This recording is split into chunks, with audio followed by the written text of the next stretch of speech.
Bismillahirrahmanirrahim. Assalamu alaikum wa rahmatullahi wa barakatuh. It's me Mohammed Hassan with you and you are watching my YouTube channel Stock Villa. आज की इस video में हम देखेंगे केसी 100 index की आज की मूव कैसी रही 8 सितंबर 2020 की, और आगे आने वाले दिनों में हमें किन रेजिस्टेंसेस और सपोर्ट्स का ख्याल रखना ज़रूरी है। आज मार्केट पॉजिटिव नोट पे ओपन हुई और स्टार्टिंग में ही एक स्पाइक मिला और मार्केट ने अपना हाई स्टार्टिंग में ही टच किया जो कि था 42,528.49 का। इसके बाद मार्केट में करेक्शन पूरे दिन देखी गई और मार्केट ने इंडेक्स ने अपने लोअर हाइज फॉर्म किए और लोअर लोज फॉर्म किए और नेगेटिव साइड पे आज की क्लोजिंग हुई। क्लोजिंग आज की 41,985.19 के ऊपर हुई। इंडेक्स से 310.56 पॉइंट्स निकल गए, जो कि परसेंटेज पे है ऑलमोस्ट 0.73%। मार्केट ने जो आज अपना बॉटम और लो फॉर्म किया वो था 41,912.60। वॉल्यूम मार्केट में आज 514.878 मिलियन के जनरेट हुए और मार्केट ने आज नेगेटिव नोट पे क्लोजिंग दी और correction through out the day देखी गई। इसके बाद हम देख लेते हैं कि आज का फीपी लीपी का डेटा हमें क्या बताता है और उसमें क्या मूव रही। तो हम देखते हैं फीपी की तरफ से आज टोटल जो नेट सेलिंग है वो 0.03 मिलियन यूएसडी की है और इनमें फॉरेन कॉर्पोरेट की नेट सेलिंग है, जबकि ओवरसीज पाकिस्तानीज की नेट बाइंग है। लीबी की तरफ अगर हम नज़र डालें तो आज के सबसे ज़्यादा जो बड़े सेलर रहा है वो रहे हैं कंपनीज ने आज काफ़ी हैवी सेलिंग की है 13.80 मिलियन यूएसडी की। और उसके बाद जो सेकंड नंबर है वो ब्रोकर्स का है और ब्रोकर्स ने आज जो सेलिंग की है वो 4.60 मिलियन यूएसडी की है। जबकि लीबी की तरफ से अगर इनफ्लोज की बात की जाए तो नेट जो बायर रहे हैं सबसे बड़े वो इंडिविजुअल्स रहे हैं, जिन्होंने आज नेट बाइंग की है 15.18 मिलियन यूएसडी की। और दूसरे नंबर पे जो बायर्स रहे हैं वो बैंक्स और डीएफआईज रहे हैं, जिन्होंने 2.42 मिलियन यूएसडी की आज नेट बाइंग की है। तो यहाँ पर देखा जाए तो इंडिविजुअल्स की तरफ से कंटिन्यूसली काफ़ी ज़्यादा हैवी बाइंग देखी गई है, जबकि जो फॉरेन कॉरपोरेट्स थे जिनकी तरफ से काफ़ी इन्फ्लोज आए थे लास्ट मंथ अगस्त के अंदर, उनकी तरफ से नेट सेलिंग देखी जा रही है। अलबत्ता म्यूचुअल फंड जो है वो थोड़ी थोड़ी बाइंग किए जा रहा है और एनबीएफसी की तरफ से भी आज बाइंग देखी गई है, जबकि इंश्योरेंस कंपनीज की तरफ से आज कुछ नेट सेलिंग देखी गई है, लेकिन कोई बड़ा फिगर इनकी तरफ से नहीं आया। 0.05 मिलियन यूएसडी की टोटल इनकी तरफ से नेट सेलिंग देखी गई है, जबकि पिछले कुछ दिनों में इंश्योरेंस कंपनी की तरफ से काफ़ी हैवी सेलिंग देखी जा रही थी। अब हम नज़र डाल लेते हैं अपने चार्ट की तरफ। चार्ट से हमें क्या पता चलता है, तो सबसे पहले तो हम ये देखेंगे कि जो मार्केट ने और इंडेक्स ने एक हैमर कैंडल फॉर्म की थी 21 अगस्त 2020 को। उसके बाद से काफ़ी बुल्स की तरफ से एफर्ट्स देखी गई और आज मार्केट ने जो अपना हाई फॉर्म किया वो किया था 42,528.49। हाई फॉर्म करने के बाद ही प्रॉफिट टेकिंग देखी गई और अपने हाई से जो आज का लो बना है ऑलमोस्ट कोई 500-600 पॉइंट्स की नेट जो है वो गिरावट देखी गई हाई से लो की तरफ। अब हमें देखना चाहिए कि और जबकि अगर हम डिफरेंट जो सेक्टर्स हैं उनकी तरफ और उनके स्क्रिप्ट्स की तरफ देखें तो एक बात जो बहुत ज़्यादा विटनेस की गई जो हम अपने इस मार्केट परफॉर्मेंस में देखते हैं वो ये कि जो स्क्रिप्ट पिछले दिनों में और पिछले कुछ टाइम से काफ़ी ज़्यादा अच्छे परफॉर्म कर रहे थे और अपने अपर लॉस पे जा रहे थे, उनके अंदर आज ज़्यादा करेक्शन देखी गई है। सबसे पहले हम देख लेते हैं टॉप एक्टिव स्टॉक्स जिनमें सबसे ज़्यादा ट्रेडिंग हुई है। उनमें सबसे पहला नंबर हेस्कोल का है, जिसने आज अपने पॉइंट्स निकाले हैं। 1.73 पॉइंट्स इसके अंदर से निकले हैं, रुपए की गिरावट देखी गई है और ये अपने लोअर लॉक के पास क्लोज हुआ है। PIBATL में देखते हैं तो इसमें भी आज नेगेटिविटी देखी गई है और 1.74% इसके अंदर कमी हुई है। पावर सीमेंट की तरफ देखते हैं तो पावर सीमेंट ने भी आज नेगेटिव क्लोजिंग दी है, 4.42% इसके अंदर गिरावट देखी गई है। PRL जो काफ़ी दिनों से काफ़ी हॉट आइटम था हेस्कोल की तरह और इसके अंदर काफ़ी अपर लॉस लगे, तो आज ये अपने काफ़ी अच्छी स्टार्टिंग में मूव बनी और इसने एक अपना हाई लिया। उसके बाद जो क्लोजिंग दी है इसने भी आज अपने लोअर लॉक के ऊपर क्लोजिंग दी है और तकरीबन ₹1.75 माइनस हुए इसके अंदर। बाइको जो काफ़ी दिनों से कंसोलिडेट हो रहा था और इसके अंदर कोई मूव नहीं बनी थी, आज इसने अपने अपर लॉक के पास जाकर क्लोजिंग दी है। कैल का अगर देखते हैं तो कैल के अंदर 1.67% की गिरावट देखी गई है। TRG अपना डबल टॉप फॉर्म करने के बाद अपने करेक्शन मोड के अंदर है और आज ये भी नेगेटिव क्लोज हुआ, तकरीबन 5% इसके अंदर गिरावट देखी गई है। PTC को देखें तो इसने 10 पैसे अपने बढ़ाए हैं, तो ऑलमोस्ट 1% इसके अंदर इंक्रीमेंट हुआ है इसके प्राइस शेयर के अंदर। FFL देखते हैं, FFL ने भी काफ़ी अच्छी रैली दी और नीचे यूनिटी ने भी काफ़ी अच्छी रैली दी, लेकिन आज ये दोनों स्क्रिप्ट्स भी जो है वो नेगेटिव क्लोज हुए हैं। FFL ने ऑलमोस्ट 5.65% प्राइस के अंदर इसके अंदर हमने गिरावट देखी गई है और यूनिटी के अंदर भी 4.13%, तकरीबन 0.67 पैसे की इसमें गिरावट देखी गई है। बाकी टॉप एडवांसर्स में कोई बड़ा नाम नहीं है, अलबत्ता बाइको यहाँ पर चूंकि अपने अपर लॉक के पास गया है तो इसने आज काफ़ी गेन किया है परसेंटेज के हिसाब से। और इसी तरह टॉप डिक्लाइनर के अंदर भी कोई बड़ा नाम नहीं है, जिसमें एक तो GRYL जो अपर लॉक्स लगा रहा था, आज इसने अपने लोअर लॉक के पास क्लोजिंग दी है और नेगेटिव साइड पे क्लोजिंग दी है।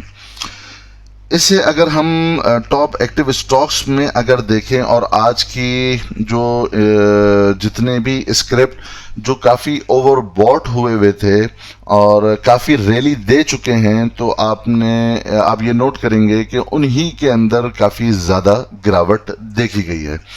इन द मीन वाइल एक और मैं बात जोड़ देता हूँ, अगर हम देख लेते हैं क्रूड ऑयल का अभी क्या पोजीशन है, तो अगर आप ये देखें तो क्रूड ऑयल ने पिछले दिनों जो है वो तकरीबन 26 अगस्त को अपना एक डबल टॉप फॉर्म किया था और ऑलमोस्ट 43.55 के पास इसकी रेजिस्टेंस मौजूद थी।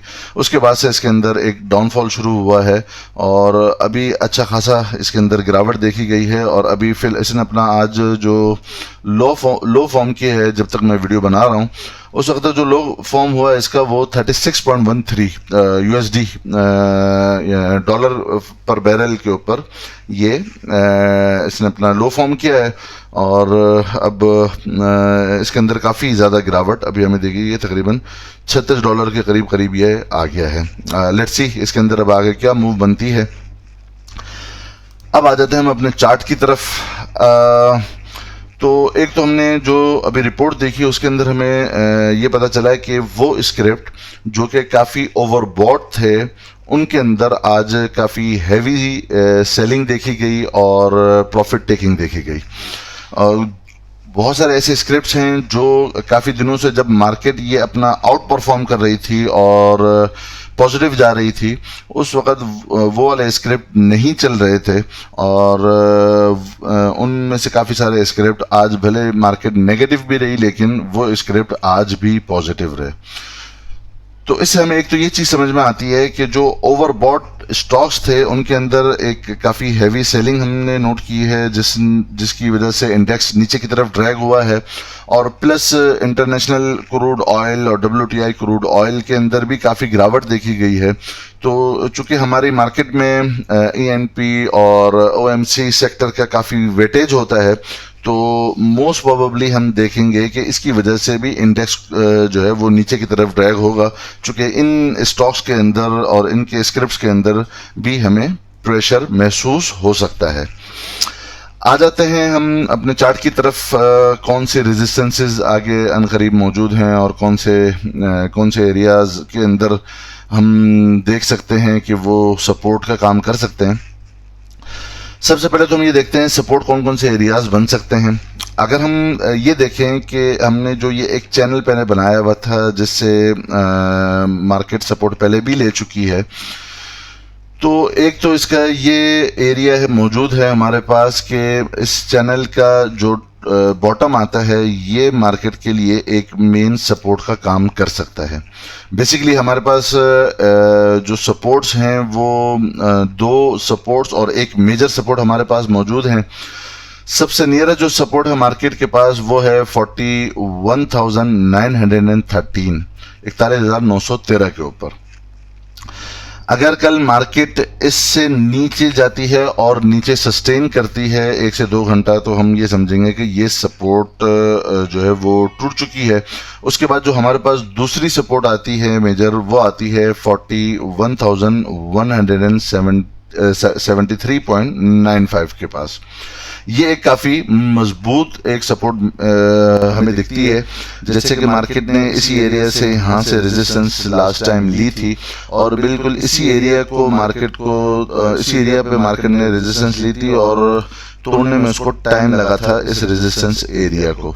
तो और अगर हम पीछे भी देखें तो पीछे भी लास्ट टाइम जब एक बुल रैली चल रही थी दिसंबर 2019 के एंड में, तो मार्केट ने हमारी इस सपोर्ट से पिछली दफा सपोर्ट ली थी जब मार्केट ने अपना एक हाई फॉर्म किया था और एक हायर लो फॉर्म करने के लिए जब मार्केट नीचे आई थी, तो इसी एरिया से मार्केट ने सपोर्ट ली थी।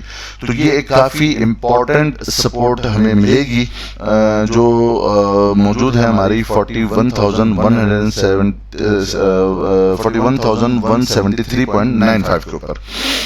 और यही वो एरिया है जो हमारे इस चैनल का बॉटम भी बन रहा है।